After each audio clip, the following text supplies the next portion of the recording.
ফুলসজ্জায় আমি কি গিফট পেলাম বরের থেকে, আজকে চলো সেটাই তোমাদের সাথে শেয়ার করি। বিয়ের আগে চলে গেছিলাম একটা ছুটির দিন দেখে চিনার পার্ক ব্রাঞ্চের ক্যারেট লেনে। সাথে ছিল আমার কর্তামশাই, এই যে উনি ফোনে এখন ব্যস্ত। তারপরে উনি ওনার কল শেষ করে সোজা আমরা চলে গেছিলাম ভেতরে। এখানটায় রিংয়ের প্রচুর কালেকশন ছিল, আর ওখানের অ্যাম্বিয়েন্সটা ভীষণ সুন্দর ছিল, কারণ সব কিছু সেপারেট করা ছিল। এক জায়গায় প্ল্যাটিনাম, এক জায়গায় ডায়মন্ড। এই যে একটুখানি তোমাদের সাথে ভেতরটা শেয়ার করে দিলাম।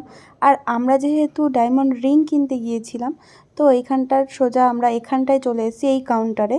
আর এখানটায় আমি একের পর এক রিং দেখতে থাকি, আর সেটা ওখানটায় আমি পরে পরে নিজের মতো করে দেখছিলাম। ওখানে ওই সমস্ত কিছু নেই, আর ওনারা অনেক হেল্পও করছিল, আমাকে সাজেস্ট করছিল। তো আমি আগে থেকেই একটা পছন্দ করে রেখেছিলাম, এই যে আমার রিং। তারপরে আমি শেষমেশ এটাই নিই। তো কেমন লাগলো অবশ্যই কিন্তু জানিও।